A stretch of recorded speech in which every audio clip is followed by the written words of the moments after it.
Bienvenue dans cette troisième et dernière vidéo de cette série de vidéos de formation sur comment générer 10 000 € avec un service en ligne, soit service, coaching, formation. L'objectif aujourd'hui, ça va être de voir ensemble le closing. On a vu dans les précédentes vidéos créer une offre. Ensuite, on a vu comment marketer une offre, comment utiliser le levier de la publicité pour trouver des clients. L'objectif d'aujourd'hui, c'est de voir comment, une fois que vous avez des rendez-vous, comment les transformer, comment transformer un prospect chaud malgré les pubs, malgré que vous ayez vu quelques jours auparavant, pour pouvoir sortir la carte bleue et payer un service high ticket. Closing, c'est une compétence que vous devez. Première des choses que vous devez gérer en closing, ça va être connexion. Ok, tu viens d'où Karim? Ah, tu viens de Paris. Super, et tu habites où exactement à Paris? Dans le 94. Oh, ok, je connais bien cet endroit et tout. L'objectif, c'est d'avoir une petite discussion rapide, vite, de détendre l'atmosphère pour que la personne, elle se sente intéressée vous à elle, mais sincèrement. Si elle vous dit, ah, c'est comment à Paris? C'est comment la météo? Ah, c'est pas ouf et tout. Ah, moi, je viens de Marseille, il fait beau et tout. C'est plus, tu descends plus à Marseille. L'objectif, c'est de vraiment détendre l'atmosphère et que la personne elle se sente un peu plus à l'aise. L'objectif, c'est vraiment de vous connecter. Intéressez-vous vraiment à cette personne. Une fois que vous avez passé cette étape de connexion, il va falloir mettre un cadre.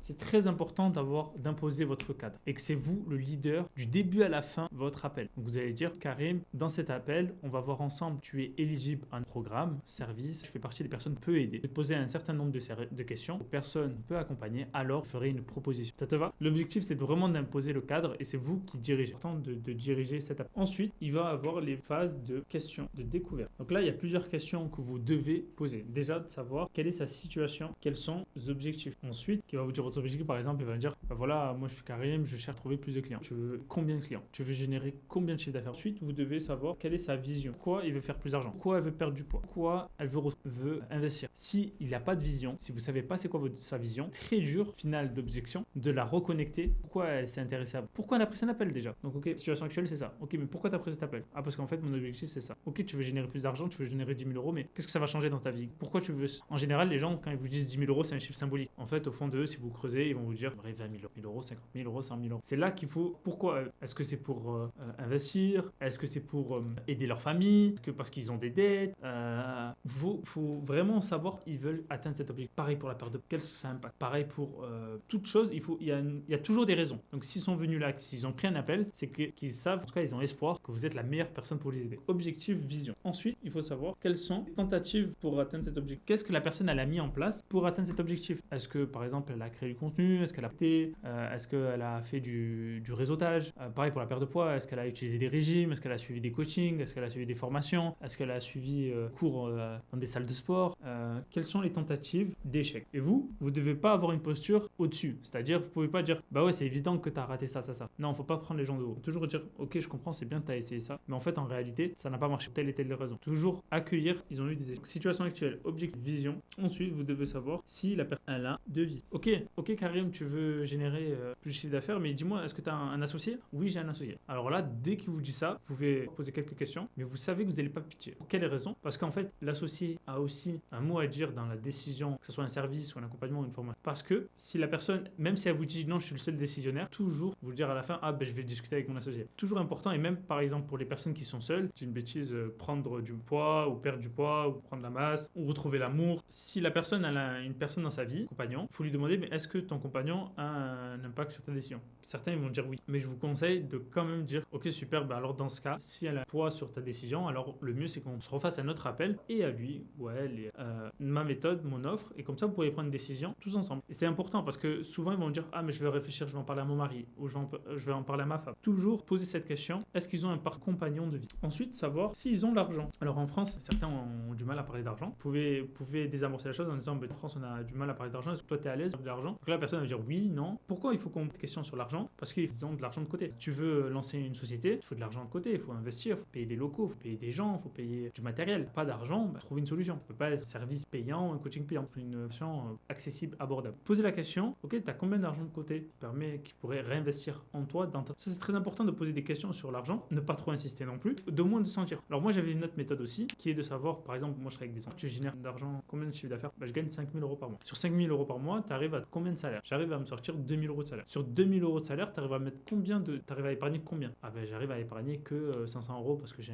mon loyer à payer. En gros, cette personne-là a peu d'argent de côté, mais elle est dans une douleur. Au final, même si elle génère 5 000 € de chiffre d'affaires, concrètement, il n'y a que 500 € de côté. Pas beaucoup. Cette personne, elle voudrait mettre. Donc c'est un élément qu'il va falloir être récupéré, que vous pourrez le réutiliser. Ensuite, posez la question, est-ce que la personne a le temps d'être accompagnée ou elle a le temps, combien de temps elle a besoin que ce service soit réalisé. Si la personne elle dit moi j'ai besoin de ce service-là, j'ai besoin d'un site, mais dans 6 mois, ça sert à rien de lui vendre. La personne elle n'a pas le besoin maintenant. Nous on veut des choses maintenant. Si la personne elle a un problème, mais qui ce problème que dans plusieurs semaines, plusieurs mois, ben en fait c'est pas si, et c'est important de savoir dans combien de temps elle en a besoin. Et aussi quelles sont l'importance, comme je viens de dire, du problème. Si elle a telle problématique, est-ce que c'est très important ou pas? Elle va me dire non, c'est pas trop important parce qu'en fait j'ai d'autres problèmes plus importants. Ben là aussi, vous savez très bien que la personne elle va pas mettre des milliers et des milliers d'euros maintenant parce qu'en fait elle a d'autres problématiques. Donc ça sert à rien de pitcher votre offre alors que c'est pas la chose la plus importante. Et vous devez soit la faire amener, ben en fait en réalité, ouvre tes yeux, le problème que tu as là, ben en fait il est plus important que tout ça, c'est une chose. Mais si la personne malgré ça, elle ne voit, en tout cas elle n'a pas conscience, c'est son problème le plus important, alors dites écoutez, voilà, au vu de l'échange qu'on vient d'avoir, on peut aider, peut-être qu'on pourra t'aider dans plusieurs mois, mais pour l'instant ça correspond pas. On va devoir arrêter ou en tout cas arrêter cet appel. Surtout ne donnez pas le prix, même si la personne dit ouais je veux savoir c'est quoi le prix, ne dites jamais le prix. À ce niveau-là, là, question de découverte, qu'un moment, pendant que vous commencez à dire c'est quoi le prix, là vous dites le prix de quoi? Bah le prix de ton service, de ton coaching. Qu'est-ce qu'il y a dedans? Bah je sais pas. Vraiment, les gens ils vont essayer d'être vite, de gagner du temps, vite savoir c'est quoi le prix. Vous devez vraiment découvrir la personne pour savoir où elle en est et dans quelle situation elle est. Est-ce que c'est important? Est-ce qu'elle a le temps? Est-ce qu'elle a l'argent? Et ça c'est des questions que vous pouvez tout le temps poser. Ensuite, il y a ce que j'appelle les questions stratégiques. Donc là, dans les questions stratégiques, tu ne le réalises pas tout seul. Pourquoi tu réalises pas tout seul? Pourquoi tu n'arrives pas tout seul à perdre du poids? Tu n'arrives pas à trouver des clients. Ça c'est très important, cette notion de tout seul. Si la personne pense qu'elle peut le faire tout seul, elle va pas mettre des milliers d'euros dans une solution. Elle pense qu'elle peut le faire tout seul. Donc il va falloir la faire conscientiser. Genre ok, tu sais pas si tu le peux faire. Peut-être que tu sais une partie de la solution, tu sais pas le reste. Peut-être que tu as vu des vidéos qui t'expliquent comment le résoudre, tu sais pas comment l'implémenter. Tout simplement, pas du tout comment le résoudre. Et ça c'est important de poser cette question-là sur pourquoi tu fais pas tout seul. Ensuite, là ils vont vous dire de toute façon j'ai le temps, j'ai l'argent. La question c'est coût de l'inaction. Qu'est-ce qui se passe si on se trouve dans 6 mois, rien changé? Qu'est-ce qui se passe si dans 6 mois, toujours pas trouvé plus de clients? Qu'est-ce qui se passe si dans 6 mois, toujours pas perdu du, voire même tu as même plus de poids? Qu'est-ce qui se passe dans 6 mois si tu n'as trouvé toujours pas confiance? Il faut faire visualiser la personne, elle est dans une situation inacceptable. C'est-à-dire qu'il faut qu'elle voit, qu'elle se rende compte, qu'elle prenne conscience que si elle bouge pas maintenant, peut-être dans 6 mois, elle sera au même stade, elle aura un stade encore moins. Ça peut être par exemple si tu n'arrêtes pas de qu'est-ce qui se passe dans ton temps, si tu n'arrêtes pas. Et il faut que les gens ils se rendent compte que s'ils passent pas à l'action, bah, il va rien se passer. Et que vous êtes, vous, la solution pour la faire passer à l'action. En tout cas, la faire avancer dans son challenge. Résoudre. Et là, elle va vous donner tous les arguments que vous allez sortir en pitch devant. En fait, je veux gagner client parce que trouver je veux mettre les habits que je veux commencer à investir parce que je veux sécuriser ma famille. Il faut savoir la raison. Parce que sans ça, ça va jamais les faire passer à l'action. Une fois que vous avez posé vos questions stratégiques, vous avez deux choix. Si la personne est qualifiée, alors soit vous faites un deuxième appel. Si la personne n'est pas qualifiée, alors vous allez terminer l'appel, envoyer des ressources. Ça se trouve, la personne, elle peut pas passer à l'action maintenant parce qu'elle n'a pas l'argent ou parce qu'elle a d'autres challenges. Du coup, vous allez lui envoyer des ressources régulièrement, tous les 15 jours, pour que le jour qu'elle aura un problème ou qu'elle voudra résoudre ce problème-là, elle pense. Alors que là, présentation de l'offre de manière dynamique, donc présenter. Donc là, vous allez présenter tous les manques qu'elle a la personne. Ensuite, mettre l'objectif et ensuite dérouler votre méthode. Pilier 1, pilier 2, c'est pilier 1, on va revoir ensemble l'alimentation. Comment manger des choses. Pilier numéro 1, vous allez dire l'alimentation. Tu vas avoir un programme alimentaire qui permet de manger en faisant plaisir. Pilier numéro 2, ça va être quels sont les actes sportifs qui permettent de puiser à faire du pilier numéro 3, peut-être le maintien. Comment gérer ses émotions pour ne pas retomber et manger des choses. Donc vous allez lister par rapport à votre offre plusieurs 1, 2 et ensuite l'investissement dans ta transformation est de 1000 euros, 2000 euros, 3000 euros, 5000 euros, 10 000 euros pour atteindre tel objectif. Toujours mettez en relation l'investissement, l'objectif qui va atteindre. L'argent c'est facile, j'ai mis tant d'argent, mais c'est surtout avec la douleur que vous allez pouvoir vendre avec présentation de l'offre de manière dynamique, très important. En fait, toi tu manques de structure, de plan alimentaire, et en fait, vous, votre objectif, c'est par exemple et vous allez dire qu'en fait, en suivant pilier 1, 2, 3, 4, 5, vous allez en créer une roadmap que là, en 15 jours, on va que en un mois, tu seras à tel niveau et que dans 3 mois, tu auras un objectif. Il faut créer un plan d'action. Plus vous avez de la clarté dans votre offre et dans votre roadmap, plus vous aurez de certitude et plus les personnes vous feront confiance. Parce que vous serez certain, ce plan d'action avec votre méthodologie et les témoignages, que vous allez l'aider elle aussi à atteindre cet objectif. Et le dernier point, pour réussir un closing efficace, va être gérer les objections. Donc il y a des vrais objectifs et il y a des fausses. Les fausses, c'est je vais réfléchir, je vais voir, j'ai avec un autre coach ou agence. Donc en gros là, il a pris son information, il va passer. Je vais réfléchir, bah, c'est juste un truc qui ne va pas vous dire non. Alors qu'une vraie objection, ça peut être l'argent. Personne ne manque pas l'argent. Du coup, bah, peut-être qu'il va falloir comment de paiement. Ou ça peut être, bah, j'ai pas le temps. Là, je dois partir en vacances. Là, je dois faire ci. Ou ça peut être autre objection, autre vraie objection. La peur. Peut-être qu'investir des milliers d'euros, ça la fait peur. Peut-être que commencer un coaching, un service, ça la fait peur. Peut-être qu'elle a eu des mauvaises. Et là, quand vous détectez qu'en fait, la vraie objection, c'est la peur, c'est pas l'argent, c'est pas le temps, c'est pas le partenaire, c'est vraiment la peur. Bah là, vous devez vraiment avoir la discussion de sa vie pour discuter avec elle et de savoir d'où vient cette peur.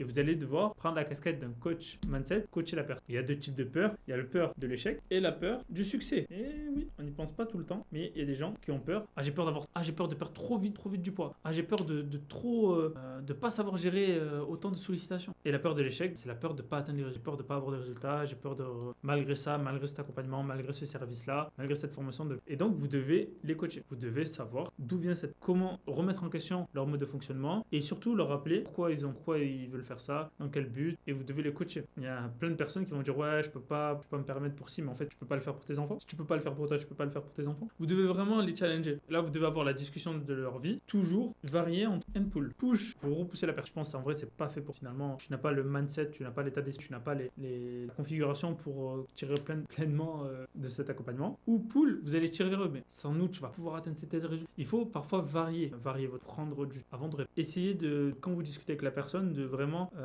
comprendre que vous êtes la meilleure solution et que grâce à vous, elle va enfin atteindre ses résultats. Et l'objectif du closing, c'est qu'à la fin, il y a un closing où on a un oui, mais il n'y a pas de paiement, c'est pas un closing. Un closing, c'est quand vous avez reçu le paiement. Si vous avez reçu un paiement, mettre même un acompte, c'est pas mal, mais c'est mieux d'avoir un paiement. Ça peut être un paiement plusieurs fois, ça peut être un paiement comptant. L'objectif du closing, c'est vraiment de sortir de cet appel-là l'argent. S'il n'y a pas d'argent, dites-vous bien que la personne, elle peut ne plus jamais revenir, plus jamais vous répondre. Elle peut ne plus jamais prendre un appel ou quoi que ce soit. Dès que vous avez donné et que commence à se dire elle veut pas, bah, il faut savoir quelles sont les fausses objections et quelles sont les vraies objections. Et une fois que vous avez déterminé ça, et de savoir si c'est un problème de temps, d'argent, de partenaire ou de peur, ensuite vous allez discuter avec elle et lui faire la discussion. C'est tout pour cette série de 3 vidéos comment générer 10 000 euros avec son business en ligne. Dites-moi en commentaire si ça vous a plu. Dites-moi en commentaire ce que vous voulez voir prochaine vidéo. En tout cas, c'était un réel plaisir de partager ça avec ce tableau. Je vous dis, n'oubliez pas de vous abonner. Pour ceux qui en veulent en savoir plus et savoir intégrer tout ça dans leur business, n'oubliez pas que sur un lien dans ma bio, vous permettre de réserver un appel avec moi. Ce serait un réel plaisir d'échanger avec vous où vous en êtes. Si on peut vous accompagner, dans tous les cas, vous repartirez avec un plan clair, précis. C'était tout, c'était Elias, à très bientôt.